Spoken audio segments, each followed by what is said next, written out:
deliver electricity in the United States. They are the Western, Eastern, and Texas grids. Together, they are comprised of more than 160,000 miles of transmission lines and 55,000 electric substations. Perhaps one of the worst parts about it, though, is that you really only need to take out one of the grids to cause a national catastrophe. Where the power is actually created at the power plant, there's a transformer that increases the voltage so it can actually travel a long distance. And then there's a transformer that steps down that voltage so it can actually be sent to your house. An extra high voltage transformer, or what is called an EHV transformer, it's the foundation stone of our modern civilization. These EHV transformers are to our civilization what aqueducts and roads were to the Roman Empire. Our society can't operate without it. But experts tell For the Record that EHV transformers are the most unprotected critical infrastructure assets in the nation. They are one of the most technologically difficult things to manufacture in the modern world. Every EHV transformer plays a unique role in the grid. It's custom made for the grid, and the windings actually have to be done by hand. They're hand built. And while we exported the technology for the electric grid to the world, like so many things, like the airplane, like the automobile, we used to build them and we exported these things to the world, but now we have to import them from overseas. And there's only 2 countries in the world that build them for export purposes, South Korea and Germany. And it takes 18 months, a year and a half, just to build one. And so that's why, someone armed with a sniper rifle, attacking the transformers at San Jose, that if they were to use, simple technologies to destroy these transformers, it could strike at the heart of our civilization. In response to security risks exposed by the San Jose attack, FERC conducted a classified study in 2013. According to the Wall Street Journal, that study revealed alarming results.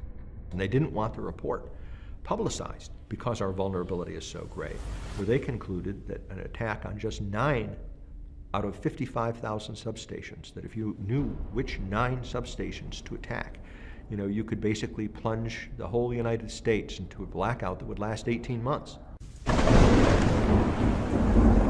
over whether the U.S. is actually prepared to respond if our power grid is compromised, to cybersecurity expert Morgan Wright. Morgan, ironically, I think where I read is that one of the good things we have going for us is our grid is so old, it might be, it might not be smart enough to be compromised. Yeah, look, all you have to do, Charles, is watch a natural disaster, and you'll see that our power grid is still fragile.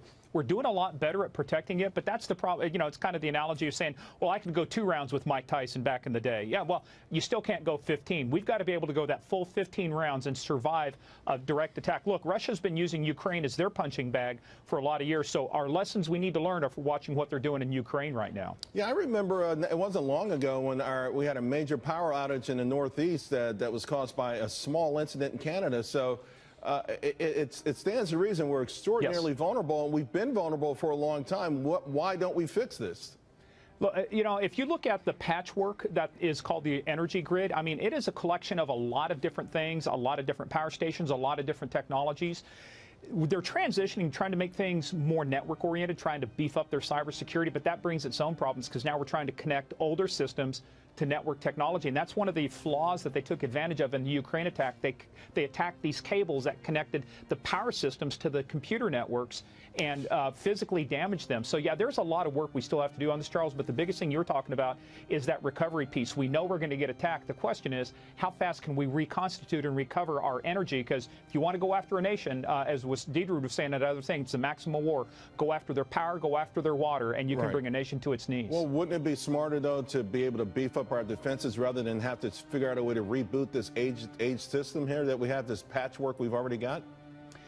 That could be part of the infrastructure spending. We keep thinking of bridges and tunnels. They're going to be there. What really affects us are things like our IT information systems, the OPM breach you and I have talked about before, all of these aging infrastructures, including the energy one. We've got to spend an equivalent amount of money to beef up our infrastructure because you know why? We've got autonomous vehicles and connected vehicles coming. And if we can't protect the energy grid, how are we going to protect unmanned vehicles bouncing around the 101 like a bunch of pinballs? Yeah, I mean, it's a glaring issue. It's an issue everyone knows about. What's the problem here? Is it money? And I'm sure it is. And ultimately, where does it come from? Whose responsibility is it? Is it a local responsibility? Is it a federal responsibility? And what role does private business have with respect to putting in money into the solution? Right. I think Milton Friedman said it best. He said there's no such thing as a free lunch. At the end of the day, guess who's probably going to pay? Us, the consumers, in our electric bills. But 85% of the critical infrastructure is owned by the private sector. But it still needs government leadership, certain things around mandates. You don't want unfunded mandates, so there has to be some partnership. And I'll tell you what's probably the best thing the government can do right now. They're trying to do it through these things called ISACs, Information Sharing Analysis Centers.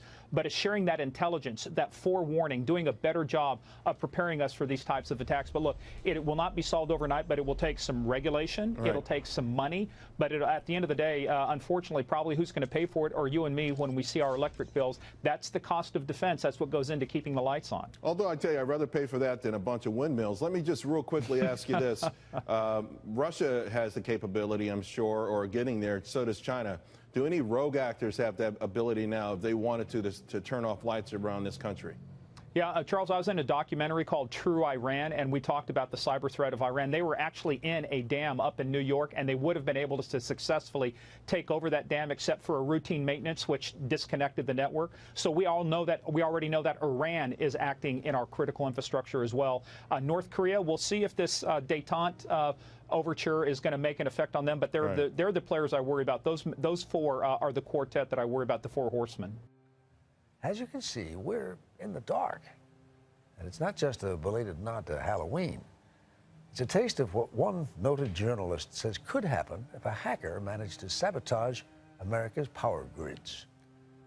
Our cover story is reported by Chip Reed.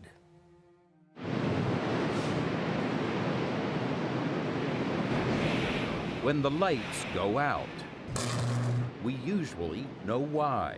Hurricane Sandy coming ashore on the East Coast. Mother Nature is at it again. Most of the time, we manage to get through it. But what if the power went out in a number of states, affecting millions of people for weeks, even months? As you were researching this, did you personally find yourself getting frightened? I think frightened is a little bit too strong, but maybe I should have been. Yes, it's frightening. It is frightening enough that my wife and I decided we were going to buy enough freeze-dried food for all of our kids and their kids. In his book, Lights Out, veteran journalist Ted Koppel paints a grim picture of a paralyzing power outage in the form of an all-out cyber attack on the nation's electrical grid. Who are the potential perpetrators here? Who do we have to fear the most? Is it Russia, China, Iran, terrorists, individual actors? All those. The interesting thing, Chip, is the ones who are most capable are the ones least likely to do it. There are some experts who say they're already in.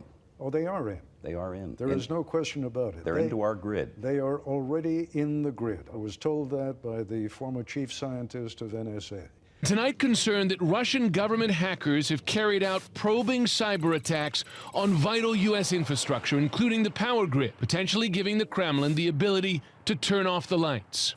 Earlier this year, the Department of Homeland Security and FBI detailed a 2-year multi-stage effort by Moscow targeting hundreds of companies that they believe is still ongoing. The hackers first gained access to small energy-related companies, planting malware that then allowed them to move into larger networks. Once inside the energy suppliers, the Russians collected information on the facility's control systems, attempting to acquire the ability to turn those systems off. They're identifying targets.